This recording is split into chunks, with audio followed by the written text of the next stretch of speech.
Welcome to Nerds on Ice, where cool nerds get fired up on today's hottest topics. I'm your host and protector of Eternia, Chris Fury. Let me introduce our warriors for this evening.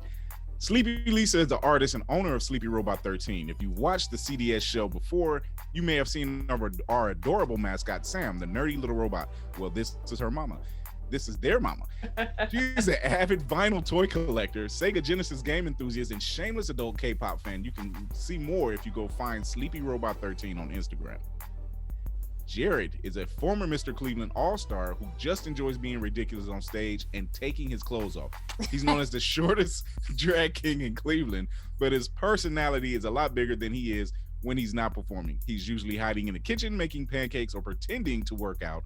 Enjoys Miller Lite too much, definitely prefers French fries over ice cream, and probably needs to take a nap. You can find him on Facebook and Instagram at Jared Jameson. Alan Singleton is the co-owner and operator of Applejack's Toys, which, if you're not familiar, is a vintage neighborhood toy shop in Lakewood, Ohio.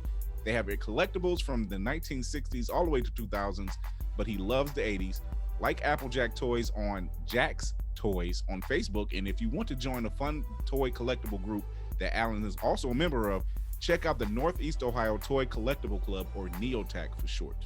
Demetrius Holt may be better known to the nerdy community as Hellspawned cosplay. If you haven't seen his He-Man, crawl out from under your rock and go find Hellspawned _cosplay on Instagram. And fun fact, his house probably smells like syrup. Well, before we get into the topic, gang, I would be remiss, since this topic is about inclusion and diversity, to not mention someone who has garnered the attention of a whole generation of people, and I'm talking about Chadwick Boseman.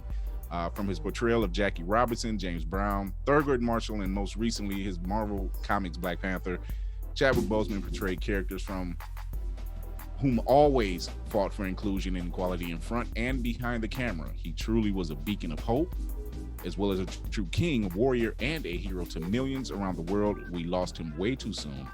He lost his battle with colon cancer at the age of 43, but he left an incredible mark on the world for millions of boys and girls of all races, that they too can be kings, warriors, queens, and most of all, heroes. Rest in power, Chadwick Boseman. So, today we are discussing Mattel's diversity and inclusion initiative. Currently, Mattel has created their Barbie line, which is a creatable world with a tagline, all welcome, allowing boys and girls to be able to dress their Barbies how they please. Mattel also has taken their diversity and inclusion line to their ever popular Masters of the Universe line. And Demetrius, I know you have worked somewhat closely to Mattel since your cosplay as He-Man. So what is your take on that? What did you come away with that for? And what was your draw into that anyway? How did you get started with that? Well, I did He-Man because that was kind of like one of the first shows I used to watch when I was a child. Mm-hmm. And when I saw He-Man back then, I never thought that he had to be a white man with blonde hair. I've always envisioned him with an afro and being black, because that was me. So it was, since I'm a cosplayer, and I only do characters that I have a strong connection with, or something from my childhood or something like that, because if I don't jump on bandwagons. So me doing He-Man was kind of like something that I knew I was always going to do. I just didn't know when. So it was this was an instance of like, okay, well, I have the time, I have the patience, let me go ahead and get on this diet, and let me train for it. And then Baltimore Comic-Con 2018, I did it, and I thought I was only going to be doing it once. And, like someone said before, the internet spoke, and it got on Reddit, and it became something bigger than what I thought it was going to be. And so I had to continue to stay in shape. And it got really exhausting. The ultimate sacrifice. Right. Listen, my mama makes some great banana pudding, and I had to walk away from that, then that's a problem, okay? So, but only fight that beast for so long. But to answer your question, I have not really been working with Mattel. I'm not going to put that on them. Mm-hmm. They have, when I had the opportunity to speak with them at both San Diego Comic-Con last year as well as PowerCon, they kept telling me, we know who you are. We know the impact that you have, and trust me, something is coming. And I was like, well, what's coming? And they said, well, we can't tell you that because, you know, there's no NDAs here. And then the next 2 hours, they introduce the whole, or they announce the Netflix show. They start talking about the miniseries that came out, you know, Masters of the Multiverse. Mm-hmm. And so and then they said a couple of other things. The only thing that I felt like I could make some sort of affect some sort of change was the Masters of the Multiverse book, because the writer and artist was sitting right there, you know. So I just walked over there and was like, listen, we need to talk about having some more brown folks in this book, because if you're talking about multiverse, that immediately says to me that you have multiple He-Man. And the dude stopped me right there in the tracks. He was like, listen, I've already talked to legal about you, and I can't have you, because there's these copyright rules that you're a cosplayer that was inspired by our product, but then therefore if we were to take what you did specifically, then that means that we would have to pay you money, and they're not trying to do that. I was like, well, if I just sign a release, and they said, no, legal's not trying to get into that. So I had to wait. That was what, September? That was early August of 2019, and it wasn't until, thanks to COVID, things got pushed until like May of this year. But the final issue of He-Man and the Masters of the Multiverse #6, they debuted He Soul, which is a collaboration between my cosplay and Sunman, which was an Olmec character that was in I think it was released in 1986. Yeah. And that's when it was an amalgam.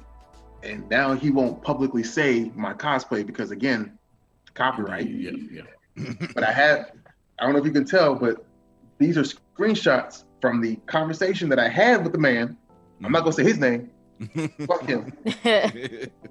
But I got the confirmation that yes, your cosplay is involved in this. I'm like, okay, that's all I needed. I got proof, so nobody can say that was full of shit, you know. But I have not been working with them specifically to do anything because they don't want to work. They don't want to have anything to do with legal and money issues. So, right. Yeah. Well, Alan, you are the owner of Applejack's Toys here in Lakewood on Madison Avenue, and you have such toys such as He-Man and Barbies. And tell me, what is it like to have vintage toys, and what has the crowd been like post and pre-COVID looking for those kind of toys? Oh, so we think we really exploded when the Netflix series, The Toys That Made Us, dropped. So anytime there's a new season of those episodes, there's 4 toy lines they cover. So every year they drop 4 new toy lines. As soon as that episode drops, it's just trying to keep up restocking that particular toy. So instance, they have done a Barbie and a He-Man Motu episode, and both those lines have been really crazy, very popular for us. Extremely. But post-COVID, it's been even, I mean, beyond what I thought it would be, as far as toys. Yeah, vintage toys are off the hook. Yeah, we think a part of it was, we think amusement parks, people are afraid to go to that. People are afraid to get in large crowds. There's no concerts. So people are just coming into shops really quick, looking around, spending some money, you know, getting some sort of experience, you know. Right. So vintage toys have been doing way better than, say, newer toys that we thought that would be as popular this year, but it's all the vintage right now. So I've seen an uptick of people becoming action figure photographers lately. Yeah, me too. That's a good point. I never even thought about that, but yeah. So you can't go outside and shoot big spaces, so probably, yeah. So Lisa, you are the owner of the Sleepy Robot franchise. I like to call it franchise because I've seen so many of your styles, and we thank you for Sam over at Cosmic Disasters Girl. Tell me, what got you into doing these type of action figures or miniatures? Definitely won't call them action figures because they don't really move. But I got interested in sculpting when I was a kid. It was actually the movie The Nightmare Before Christmas. I like wore out 2 VHSs of that, and it wasn't even necessarily the movie itself. I would watch I had the edition that had the making of at the end, and I would just watch that over and over again. And that's what got me interested in sculpting. And as far as making the little figurines, that's something I started coming up on 11 years ago.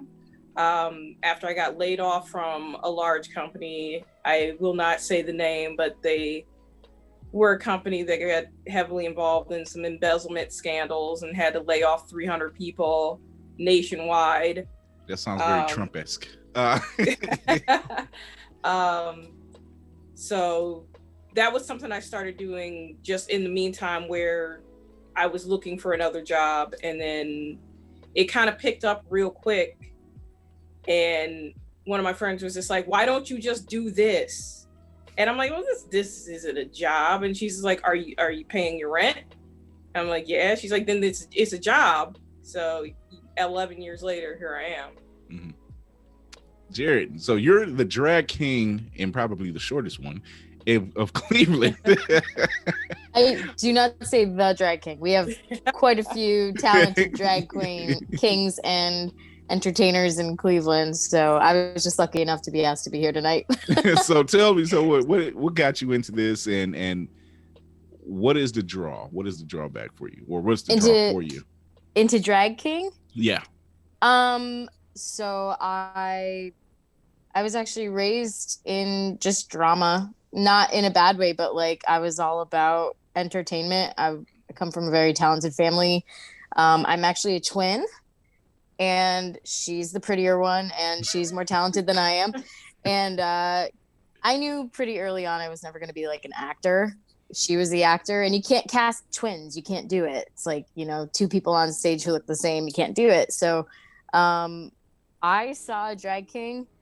A friend of mine was performing over at Bounce that closed down. Rest in peace. And I saw my friend do it, and I was like, I think I could do this. And then like it just all kind of clicked. I put on my beard, and I was like, oh yeah, I got this. So it's been a long road. I've been doing this for almost 4 years now, and it's just been crazy. It's been nuts. You meet like the coolest people and the craziest people, and it was just something that the minute I got on stage, it just all exploded, and I just fell in love with it. So good.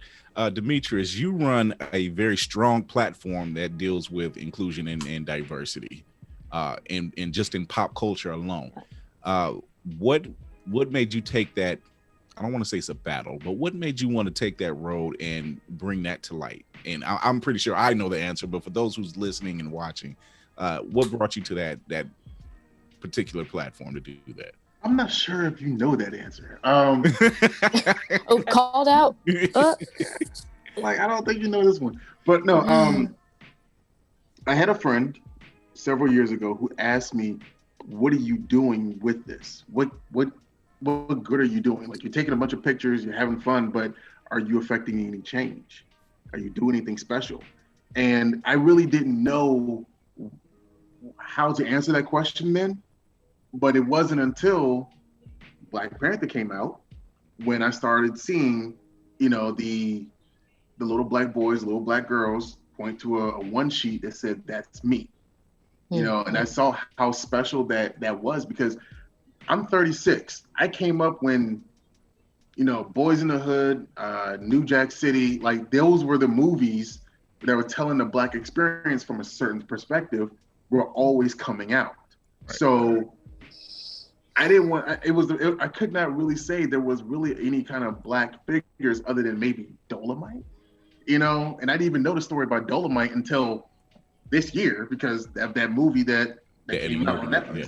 I didn't know he was the kind of guy that he was. He was still a fucking pimp though. Like how am I supposed to emulate somebody that is in that profession? I'm not. No. So we never really had any kind of figures other than maybe Prince Hakeem that was like, royalty or that was somebody that could be respected on a level that would be seen by all children. So when I saw that, I was thinking, well, the proliferation of minorities within mainstream media is what we need, because it's just something that we need to see something more positive than the run-of-the-mill crap. And as of lately, as of this year, with George Floyd being killed, and recently Jacob Blake, Breonna Taylor,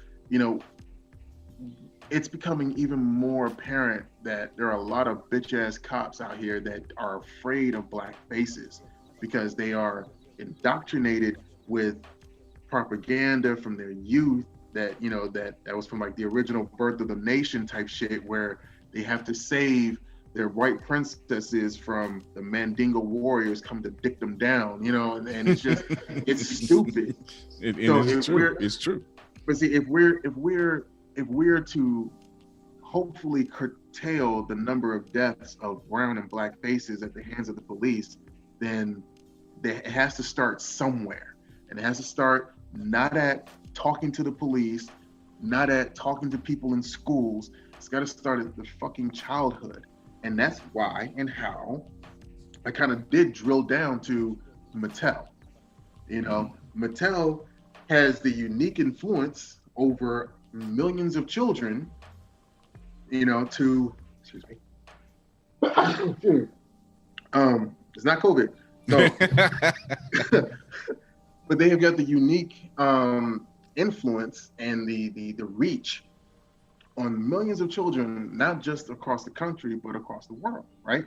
Mm-hmm. But they're just now getting to an inclusion, portion of their marketing, of their products, and it's kind of shitty.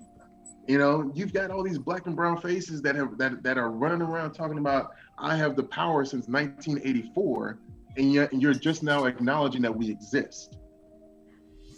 So recently, ever since my little boy has been, a big part of my life. Well, it's not as much as I want him to be, but he's definitely influenced me to try to push more for him to have images of people that reflect his face, on screens, so that he doesn't have to always think that the only options that he has is a villain, or somebody that is dejected by society's, standards. So yeah, like I've been zeroing in on the inclusion of Black and brown faces in mainstream media. That's why the He Soul thing is so important, because now, he's canon. We can DC Comics at any given time can say, hey, I want to have He Soul meet up with Superman, in some sort of injustice situation, because it was the same fucking writer that did Injustice. Mm-hmm. So it's a start. Did that the next cosplayer did that was like acknowledged publicly by everybody was Icon. Icon came from Milestone Comics. That kind of went defunct in 1998 or so, because they got folded into DC Comics, and you never really heard too much about Blood Syndicate or Hardware, or or even Static. Static was Static. Static was just out front one though. Right. You heard about Static. Static was the Spider-Man of Milestone Universe. Mm-hmm. He was out there out front. Icon eventually got into the Justice League, and you saw him in maybe 3 episodes of Justice League Unlimited. Right. But nowhere near the amount of exposure that all of them deserve. Mm-hmm. Just so happens, thanks to DC Fandom, we now have Milestone Comics coming back. Yeah, in February, I believe. It's in February. Yes, sir. So, I'm starting to hit the nail on the head with every one of my cosplays, where each one kind of informs the next wave that's coming. He-Man, if it wasn't for COVID, this year would have been a completely different year for He-Man. Mm-hmm. It just wouldn't have been just the comics. That animated series would have been out by now. Yeah. They said that. They got a second animated series coming out that's because the first one is supposed to button up, the original 86 or the 80s show, and this one here is supposed to start the new one. And in the movie, I don't even know about that shit. I ain't but then now I'm currently pushing Cyclops because, as a member of the Black community, I identify with mutants on a certain level because of the persecution based on what we look like on a surface level. And Cyclops has always been a character that I respected. The animated TV show, rest in peace, Norman Spencer. Yes. The animated TV show did not give that man the justice he deserved, and certainly not those bullshit ass X-Men movies that came out. Fair though, sincerely, it was like, where is he? Man, they made him such a dick. They made him such a dick. Seriously. And then they made him die off screen. What kind of bullshit is that? But anyways, Cyclops has always been the amalgam of Professor X and Magneto as far as his methods and his calculation and his passion for the mutant race, right? If you're following my cosplay page, I've started a series of photos where it's a 5-part series where I'm explaining what it feels like when a new case of a Black man or a Black person gets killed by the police in America. How we feel. Right. I've already asked several groups of folks, is this accurate? What I'm going to say about each of these photos, is this accurate? And nobody has said anything different from what they have actually felt when a new video drops of someone being shot by the police. Right. So my goal with this series is to help folks understand that this is all bullshit. Like, oh yeah, you might be affected just a little bit because your sports and your playoff games might be delayed or canceled at this particular moment in time because somebody wants to fucking protest. But this is what we're actually feeling, right. And I believe if I've got the exposure or the reach of at least 11,000 people or at least 15,000 people, you're going to see this shit.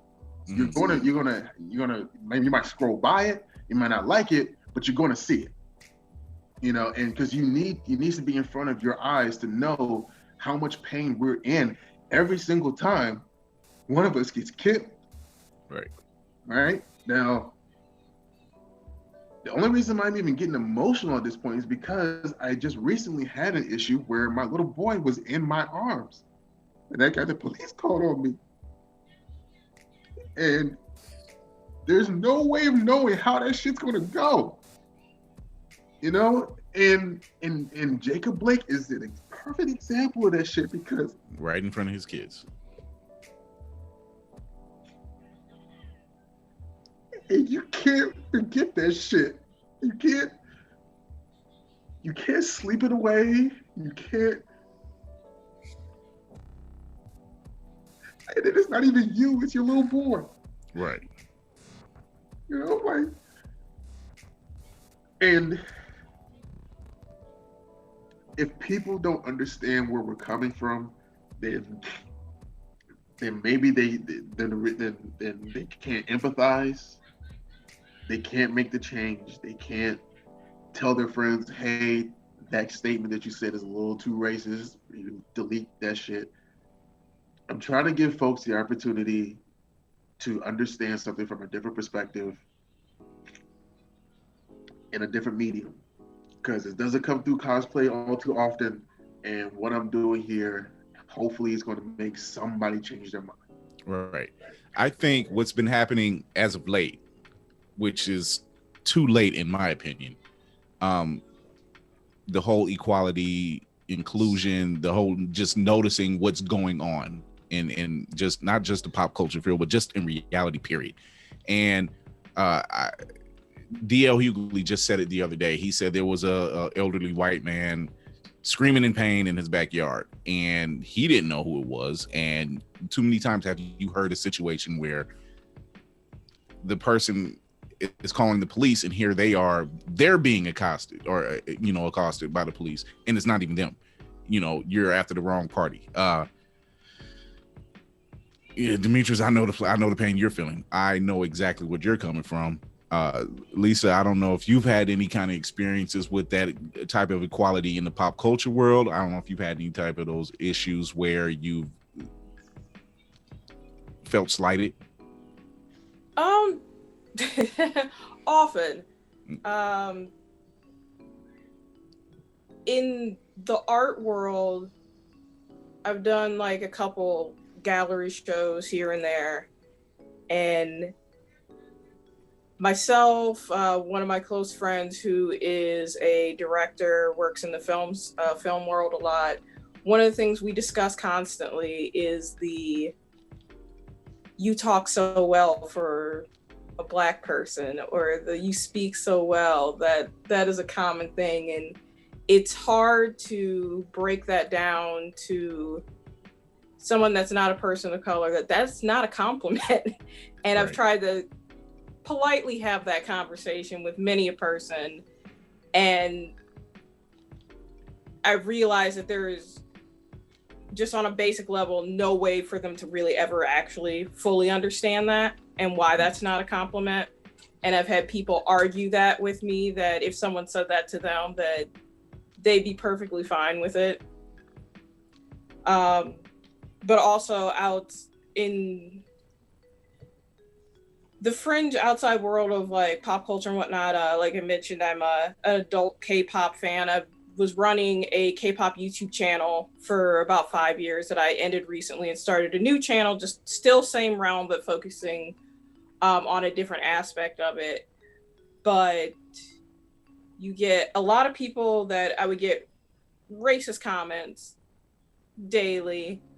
That didn't really bother me because I knew they weren't directed directly to me, because they were more broad statements about Black people in general.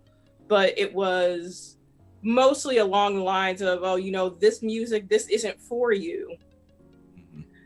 And it's very interesting because when you look at like K-pop and whatnot, so much of it is influenced by Black culture. Exactly. A lot of their songs are written by Black people. Right. A lot of their choreographers are Black.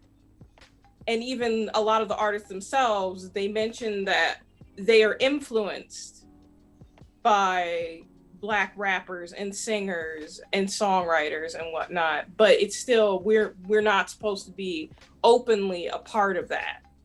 Right. Alan, and working in vintage toys, and how often do you see young Black or brown children, or even adults, you know, recognize some of the toys that you have or the influence that they may have on their life, especially for the adults? You know, honestly, we have a very diverse customer base, as I know some of you guys come into our shop. But honestly, I would never pigeonhole any of them for a particular toy line or any particular character. Mm-hmm. You know, I got one guy who loves Batman, and then I have these two young customers who just customize, and they're into wrestling. But I can't say I could really see anybody relate to anything based solely on it being marketed towards them. If that makes sense. Yeah. I really feel like the 80s, just everybody relates to a hero. Everybody relates to Luke Skywalker, you know, or they relate to Darth Vader. Mm-hmm. And fortunately, a lot of people could just see themselves in that, just because they know how to pretend. You know, everybody knows how to be a kid. A lot of people could be really mean. A lot of people still know how to be a kid. You know, right. That's most important for me. Jared, being in the field of drag king, which is for the drag queens, it's weird to say that it's a male dominated arena, which is weird to say that because they're dressing as women. So what is the level of the reverse side of that like? It's just tricky. It's tricky. I generally I kind of stay out of the drama part of it. I'd like to think that I'm a pretty easy person to work with. It's tricky though. Like it's, you see certain drag queens have more pull, have more sway for one reason or another.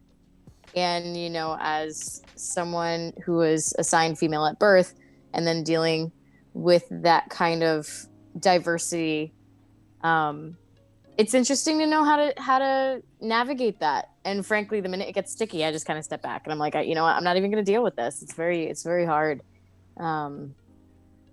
Yeah, I don't have a lot to say. Honestly, I'm enjoying this conversation so much. I'd rather just listen because sincerely, like the more I talk, the more I'm going to be an idiot. So like, please, like I love being educated by all of you right now. So that's not a cop out. It's just, I'm loving this so much.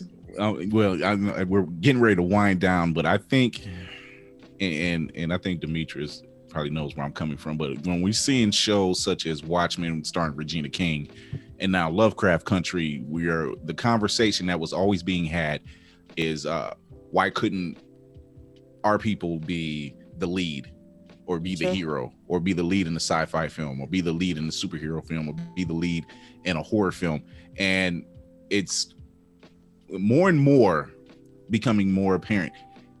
It's happening, and like I said earlier, for me it's too late, because it was always there. I think people like Jack Kirby and Stan Lee hit it right on the head, creating a character such as Black Panther at a time where the world may not have been ready for it. And here we are, 2020, well, we'll just say 2018, where it washed over the world, literally. And it was saying, yes, we have been ready for it, and it showed, and you can only go up from here, And I appreciate these type of shows and these type of pop culture venues and the type of movies that we're seeing. And I appreciate actors and actresses who are showing that depth, you know what I'm saying?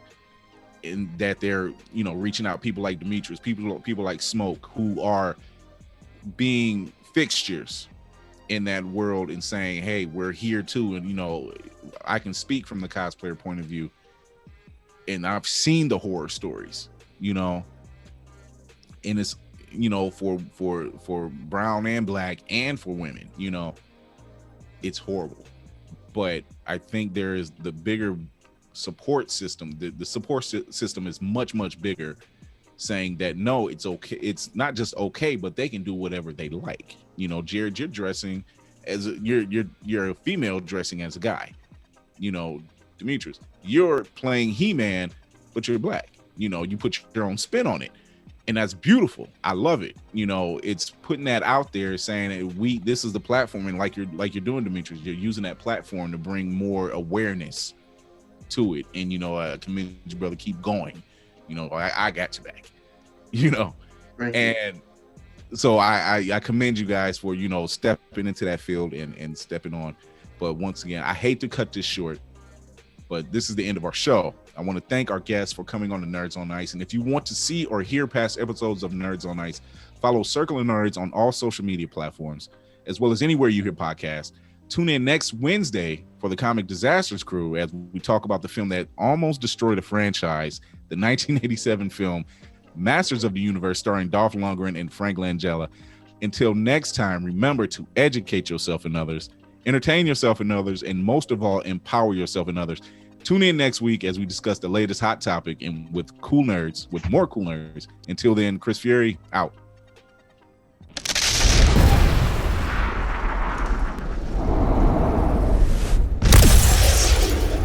All right, everyone, chill. To hear all of our podcasts, look for Circle of Nerds on iTunes, iHeart, Pandora, Spotify, or wherever you get podcasts. And if you want to see these weirdos in their natural habitat, just look for Circle of Nerds on YouTube and Patreon. Make sure to subscribe so you never miss an episode.